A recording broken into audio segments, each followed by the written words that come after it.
speaking of that, hold on just a second. I'm going to go back to orbit, because I actually had a list of stuff I want to talk about from the Vidoc today. It's not really a Vidoc, it's a live stream. Anyways, some important stuff to talk about. So, basically, I want to talk about some of the things I'm excited for. I want to talk about some of the concerns that I have, and I want to have, of course, reminders to everybody.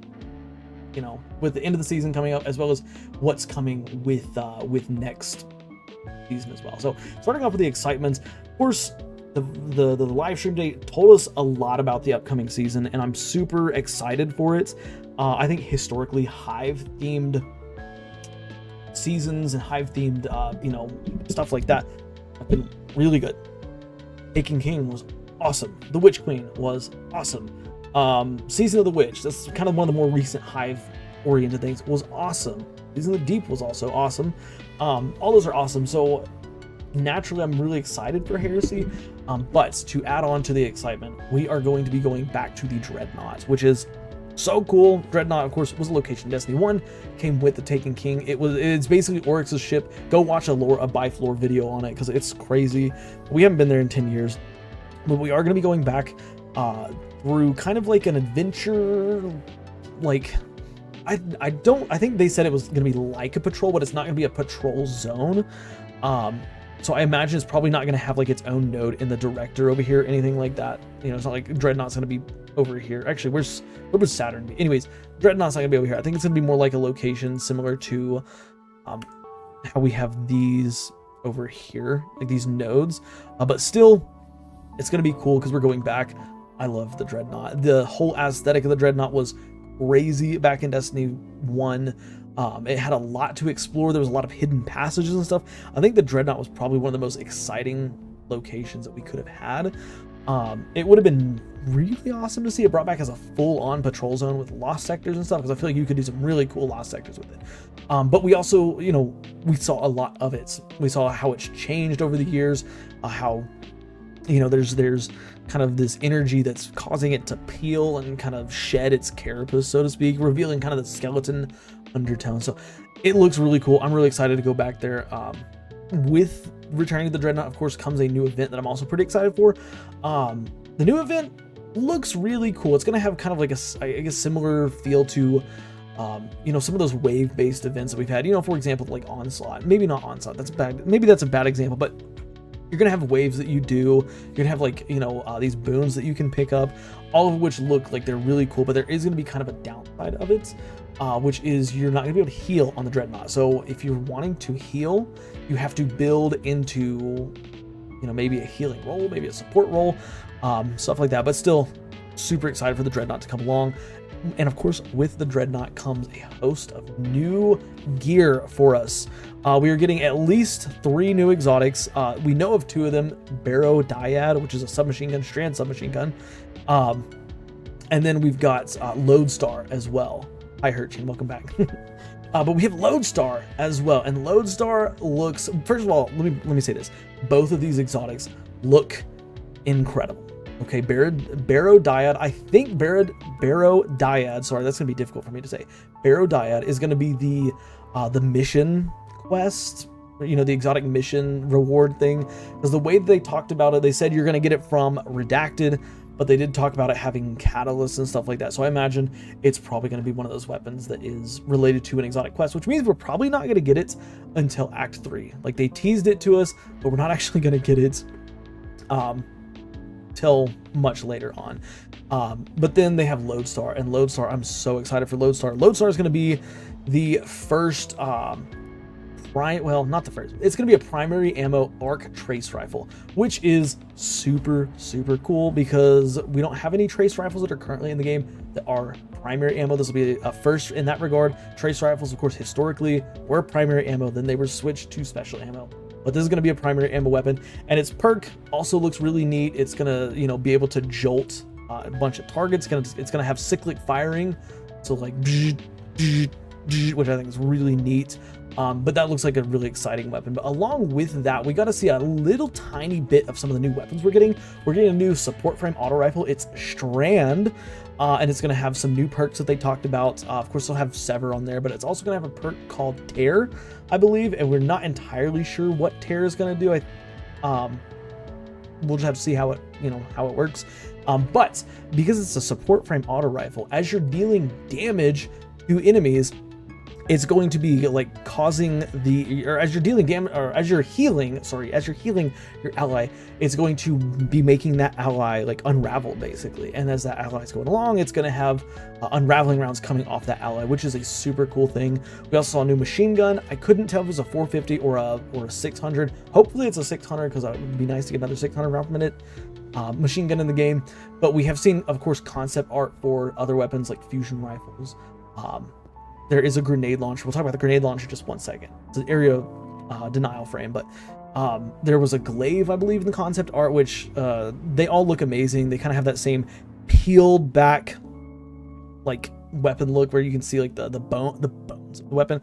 Hurt Chain just said they mentioned Sever with Tear, so it may be an alternative way to sever targets with your weapon. Probably. I imagine it would. I mean, Sever and Tear literally kind of mean the same thing, so we'll have to see. We'll have to see Hurt Chain once it drops how that works. But these weapons look really cool. Speaking of these weapons, of course, the area denial frame, it looks also cool, but it's getting a new perk. There's a bunch of new perks that are coming.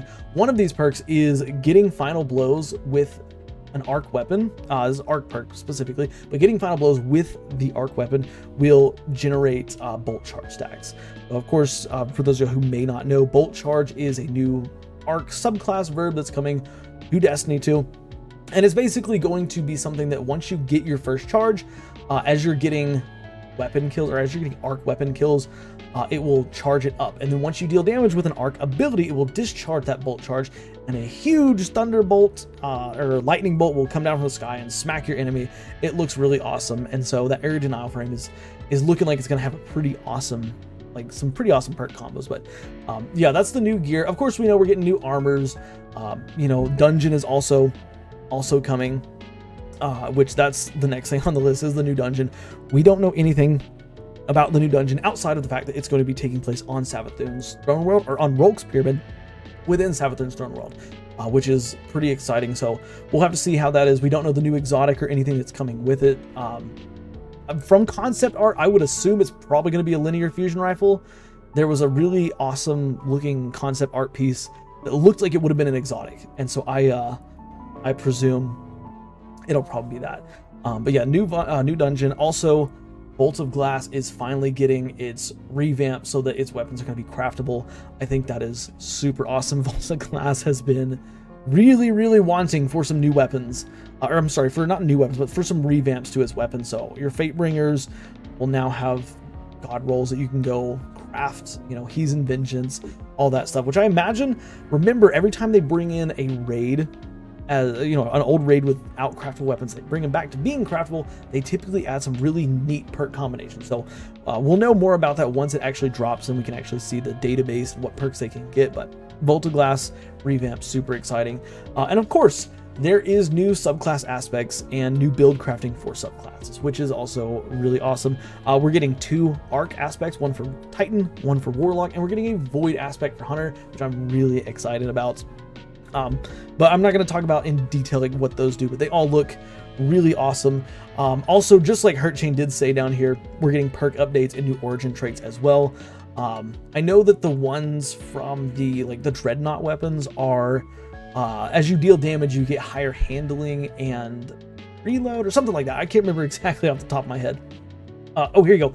New origin trait gives you magazine size bonuses when your super ends. And Hurt Chain, is that specifically for the Bolt of Glass weapons? Because I think that one's for the Bolt of Glass weapons. So yeah, Hurt Chain just told us Bolt of Glass weapons. Well, I'll wait for the answer before we get to that. But yeah, the new subclass, it looks very good. With the new subclass build crafting comes, of course, a host of exotic armor changes, which look fantastic. Yes, okay, sorry, jump from topic to topic. Yes, Hurt Chain did say the Vaults of Glass origin trait will allow you to have a larger magazine size when you're super in. So that looks like it could be really pretty cool, especially if you pair it with maybe perks like Thresh. Also, oh, never mind, it has built-in Thresh as well. So you get more energy from getting kills. Then when you're super ins, after using it, you get more rounds in your magazine. That's really cool. But the subclass building looks awesome. The changes to some of the exotic armor pieces look really good, really interesting. And yeah, that's kind of summing it up. There's a lot more, of course, in the live stream itself, which I strongly recommend you just go watch. But those are some of the things I'm most excited for.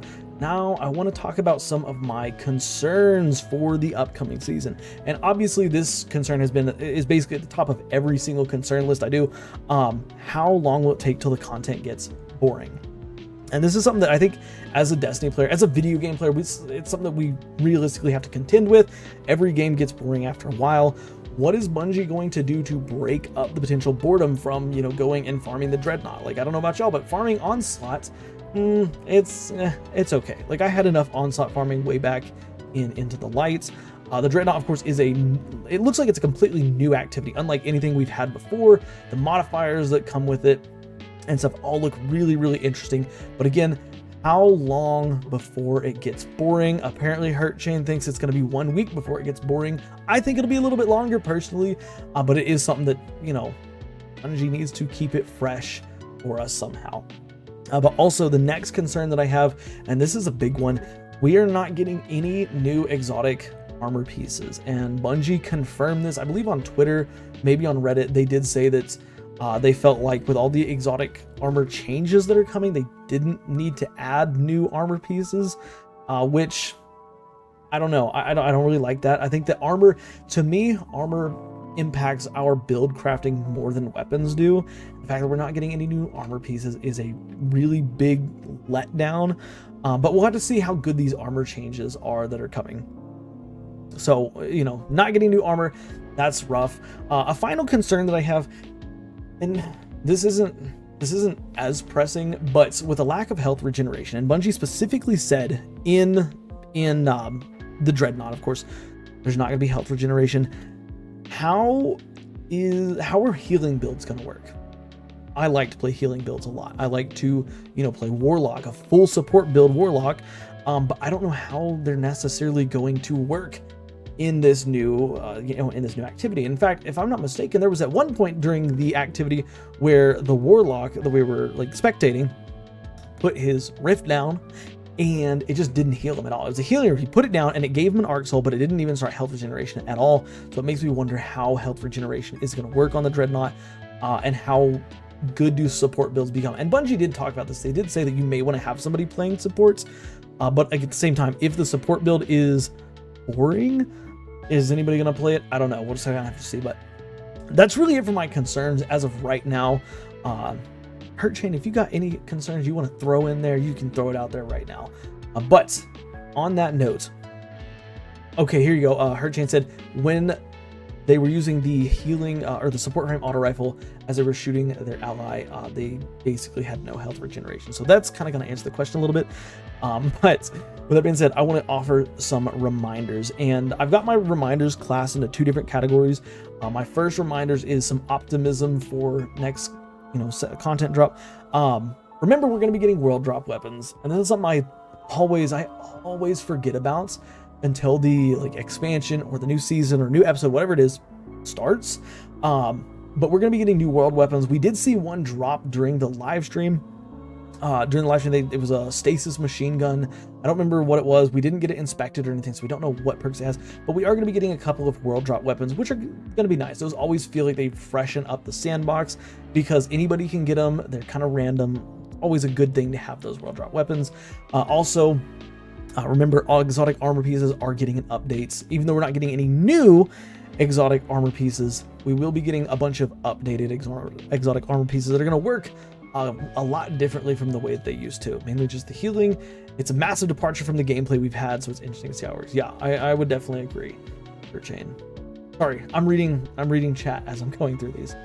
But moving on from there, remember also Eververse will update, and I know people have mixed feelings about Eververse, but most of the, or for almost all items that come with Eververse, they will be available in the for Bright Dust at some point, and we're going to be getting a refresh of that. That's one of the reasons I'm holding off on getting my Spectral Displacer armor set, is because I'm waiting to see what next season's armor pieces are going to be, what they're going to look like. Do I want to buy this still, or do I want to buy the next season's armor set? I don't really know. Plus, we'll get new exotic weapon ornaments and stuff like that. So I'm really excited to see the Eververse update.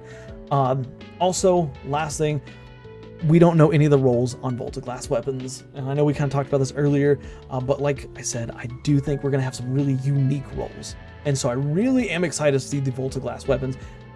Raid weapons historically have had awesome new roles when they come out. So hopefully we'll see some really awesome roles for the Volta Glass of weapons. We could also see some bad roles. I don't know. I don't want to think that way. I like to think optimistically, but that's it for my optimism reminders.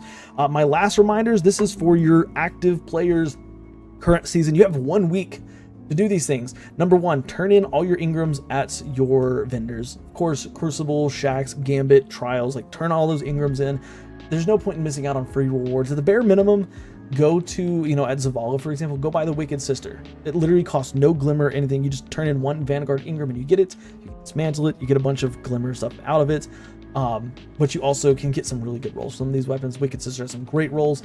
Anonymous Autumn has some great rolls. Bygones, I have been told, has some great rolls, even though I don't have Bygones. But yeah, that's, turn in your Ingrams. Also, turn in any seasonal challenges that you have, and finish your challenges that need to be done. Obviously, you're not going to be able, I think at this point, you're not going to be able to finish all of your seasonal challenges that need to be done, but you can do things like, some of these ones, like go to various locations and, do X thing. For example, Neomuna, go to Neomuna, do these things. You can knock that out in, 30 minutes to an hour, depending on what you're doing. So make sure, go do all these, get your Reborn done. You only have to do 82 challenges. I think initially it was saying you need to do like 100 and something challenges. You only have to do 82 challenges. I finished this actually, I think last week, maybe 2 weeks ago. But get as many of these done. That way you can push that season pass rank up. Of course, claim your season pass rewards if you haven't already done so.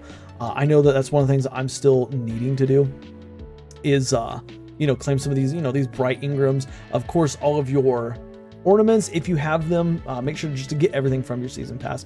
Don't forget about it. Also, Vault Clean.